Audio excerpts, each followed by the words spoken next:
Now, everyone is talking about how staged this fight was. I do believe it was scripted. I actually watched it, and I felt while watching it, I felt disgusted at Jake Paul for putting this together, knowing that Tyson was 58 years old. See, Mike Tyson versus Jake Paul, it's come out now. It was rigged. I can't believe it. You know, you have to question the validity of boxing these days when you can't trust two professionals to get in the ring and do their best. With each passing day following the Mike Tyson versus Jake Paul fight, shocking new revelations continue to emerge. The most recent comes from Oscar de la Hoya, who has questioned the legitimacy of the highly contentious bout. Meanwhile, fans and analysts who watched the event live or on screen have started speculating about the authenticity of the fight. Despite Tyson looking frail, his performance on fight night seemed unusually restricted, leading many to believe foul play might have been involved. The growing doubts about the fight's legitimacy are fueling an ongoing debate about whether it was truly a legitimate contest or a scripted spectacle. All them, hey Mike, them videos you was posting working out, man. What happened, man? With this new information resurfacing, both viewers and professionals have conducted a meticulous review of the entire 8 rounds. They've pointed out that during the fight, Jake Paul was allowed to engage in actions that would typically result in penalties, such as measuring his jabs for an extended period without the referee taking serious action. This oversight caused frustration and anger among the public, leading many to believe that the fight was indeed scripted and orchestrated solely to stroke Jake's ego. The lack of penalties and the seeming leniency towards Jake have only fueled the growing suspicion that the fight was a staged spectacle. Don't miss it. Referee Mark Hoya warning Paul not to measure. Well, he measured him, and then he hit him with a right level. Bryson coming forward. According to a recent report published by The Sun and other major news outlets, it wasn't just Jake Paul who was allegedly holding back during the fight. A closer analysis of the footage reveals that Mike Tyson appeared to be doing the same, noticeably holding back his hooks and even biting his gloves in what seemed like a display of sheer helplessness. When Tyson did land punches, Jake managed to dodge them with precision, almost as if he knew the timing in advance.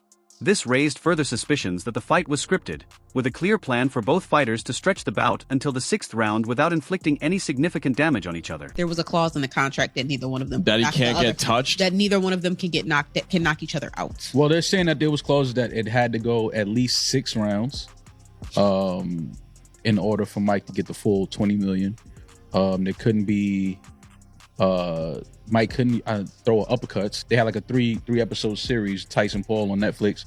Watched that, and they kind of documented when he had, I think, an ulcer. Yeah, I think he had something like that. So I factored that in. I said maybe health wise, 58 years old, you know, that I've never, thank God, had to deal with an ulcer, so I don't know what that does physically. I'm sure it affects. Expressing his disappointment at the entire affair, one analyst pointed out that Jake Paul's antics and disrespect during the fight made it clear that the event was far from real. In a tweet, the user wrote, "The match was clearly scripted. Jake bowing down in front of Mike during the fight exposed the setup. Mike was clearly holding back throughout the entire fight. This was a staged performance." Sharing the same sentiments, former champion and promoter Oscar de la Hoya voiced his opinion, emphasizing that after witnessing countless similar events, there is no doubt this fight was fake. He pointed to the dubious negotiation process between the two teams, Mike's apparent disinterest, and the lack of any substantial proof of the bout's legitimacy. Oscar stated, "Everyone is talking about how staged this fight was. I do believe it was scripted, and Tyson was certainly held back. Look, I'm a fighter, and I can see it." He criticized Jake, calling him a disgrace to the sport for forcing the fight with older fighters like Tyson, knowing full well they couldn't withstand real adversity. Oscar said, "Jake Paul paid to get the win on his record. For what? Your own personal satisfaction." He continued, "If you want to be a real fighter, who's next? Joe Biden? You have to fight real fighters." Oscar also accused Jake and other influencer fighters of ruining the integrity of boxing. He argued that their gimmicks and audacious events not only overshadowed deserving fighters but also misled young aspiring boxers who now sought quick fame and fortune instead of building a true career in the sport. They're stuck accepting mediocre fights. Come on, man. Look, being a fighter and now a promoter, knowing the ins and outs because I'm in it, I have to say it's the fighters who are killing the sport.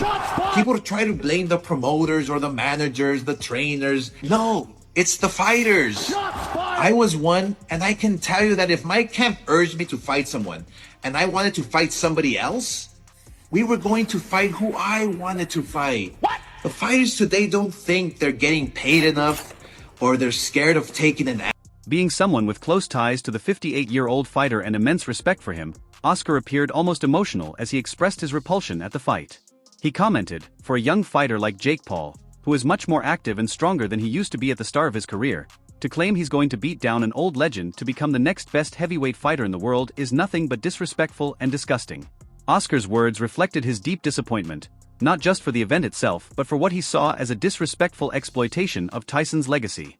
He highlighted the imbalance between Jake's youth and Tyson's age, condemning the idea that Jake's victory over a much older Tyson would be seen as a legitimate stepping stone in his career. I actually watched it, and I felt, while watching it, I felt disgusted at Jake Paul for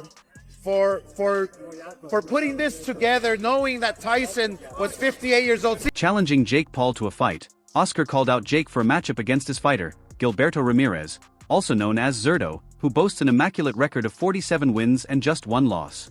Ramirez recently secured a spectacular victory against Chris Smith on November 16th. Oscar stated that if Jake truly believes he's an elite fighter capable of taking down the best, he should start by fighting opponents who are more comparable to him in terms of size and age.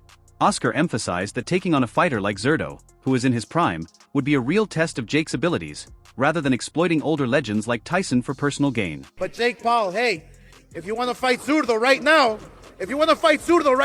let's do it, and he will knock you out. Despite the controversy surrounding the November 15th fight, Oscar de la Hoya commended Mike Tyson for his tenacity and sportsmanship. He expressed surprise that Tyson, despite his age and being inactive for over 2 decades, was able to withstand the pressure of a much younger fighter like Jake Paul until the final rounds without dropping. Oscar reflected on his own experience, stating that when he tried to come back at 48, his body shut down, highlighting the physical challenge Tyson faced. He emphasized his respect for Tyson as a legend, calling him a national treasure and a world treasure. Similarly, Teddy Atlas, a former trainer of Tyson, praised his former student. While acknowledging that seeing Tyson lose, especially to Jake Paul, wasn't ideal for fans, he emphasized that Tyson's impact on the sport would never be diminished. Atlas noted that Tyson would always be a draw, with people continuing to watch whatever he's involved in, no matter his age or current status in boxing. He used to be the baddest man on the planet. He smacks him at the end. You had to watch. Everyone was going to be there. You had to be there. Teddy Atlas highlighted an interesting aspect of the Tyson-Paul fight, noting how, despite the widespread negativity and skepticism surrounding the event, curiosity ultimately got the best of fans. Many initially vowed to boycott the fight out of respect for Tyson, but the fighters, particularly Jake Paul, managed to reel them in. Jake, knowing from the start that he was going to secure the win, still maintained a facade throughout the build-up, presenting the fight as an authentic contest that would benefit the sport. In doing so, Jake capitalized on the intrigue surrounding the fight, pulling in viewers who were skeptical but couldn't resist the spectacle. But we were all suckers.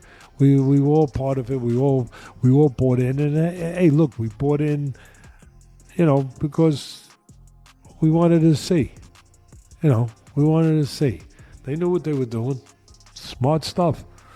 But I'm joking around. We watched it for a myriad of reasons. Curiosity. The guy was iconic. And they drew us in. What if? As more evidence and expert analysis continue to surface, the Mike Tyson versus Jake Paul fight has been increasingly labeled as rigged and staged. Social media analyst, The Pain Game, voiced his disbelief, noting how Tyson's performance seemed unusually laid-back and uninspired. He criticized the lack of genuine competition, especially given Tyson's legendary status, questioning the integrity of boxing when 2 professionals can't deliver their best in the ring. Michael Irvin, a longtime ally of Tyson, echoed similar concerns, stating that Tyson's failure to execute his signature moves, like the uppercut, pointed to something being off. Irvin compared it to a football player failing to run a route, suggesting that if Tyson couldn't perform, it might indicate the fight was manipulated. Adding fuel to the fire, Carl Frock, a longtime critic of Jake Paul, commented on the stark contrast between the hype surrounding the fight and the lackluster outcome, calling it a disappointing spectacle compared to previous bouts on the card.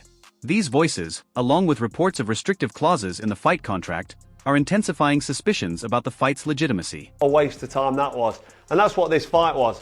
Mike Tyson got in there and he looked every day of 58 years old. He looked like an old man that couldn't do anything. What happened to the Mike Tyson that was throwing all the punches on the pads and the body bag and the bag work that he was doing and the clips on the build-up? you just feel like he couldn't get anything going. Did he hold back himself? Did Mike Tyson not really try? Did he get in there and follow a script? Well, don't actually hit Jake Paul on the chin with a big shot, because you might just knock him out and ruin the whole fucking script and ruin the whole Jake Paul story, the big con that he... Carl Froch had long been vocal about his suspicions surrounding the Mike Tyson versus Jake Paul fight, and in the days leading up to the event, he didn't hold back in declaring it a mere spectacle orchestrated for publicity. Froch argued that Jake Paul and his team had strategically set up the fight to gain as much notoriety as possible, capitalizing on Tyson's iconic name and legacy. Despite Tyson's extended absence from the professional ring, his reputation and the respect he still commands in the boxing community made him the perfect figure to elevate the event. Froch believed that the fight was less about real competition and more about exploiting Tyson's fame to generate buzz and cash in on the spectacle, rather than a genuine contest between two fighters. Then when he gets the win, which he probably will, because let's be honest, Mike Tyson, I think he's just going to be playing his role. In my opinion, Mike Tyson's probably got the script, because when I saw that press conference the other day, there was like a little bit of a shove by Tyson at the end, like a half-hearted shove. It was like there was like nothing in it. Jake Paul kind of didn't know what to do, was stood there, stern looking, not saying, I don't think he said anything. But it all just looked really contrived, it looked really... Jake Paul and his team have denied any allegations that the fight was staged or rigged, despite the growing skepticism surrounding the event. In an attempt to clear the air, Jake, alongside his brother Logan Paul, dismissed the criticism, labeling it as coming from envious haters. He insisted that those with a deep understanding of the sport would recognize the value of such events in advancing boxing, and would not resort to making claims on social media. Jake's response appeared to downplay the concerns of fans and analysts, further fueling the ongoing debate about the authenticity of the fight, with his comments adding more confusion rather than resolving the controversy. I'm not saying anything. Nothing.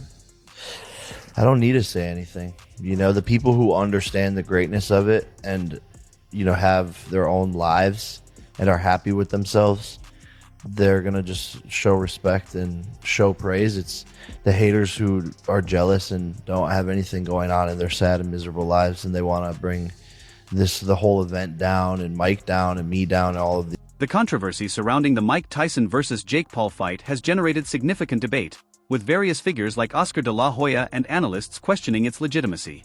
Jake Paul and his team, including his manager Nikisa Badarian, have denied the rigged allegations, asserting that the fight was a legitimate contest, and that claims of foul play are simply attempts to attract attention. Jake defended his abilities, claiming that his skills were more than enough to compete with a fighter like Tyson. He and his manager dismissed the accusations as sensationalism meant to tarnish his reputation. On the other hand, figures like Oscar de la Hoya and analysts argue that the performance seemed orchestrated, raising concerns about the integrity of the fight. The involvement of major bodies like the Texas State Commission and Netflix was presented as evidence that the fight was legitimate, but the divided opinions leave room for speculation. Whether these allegations hold merit or are merely attempts to generate buzz for views remains up for debate.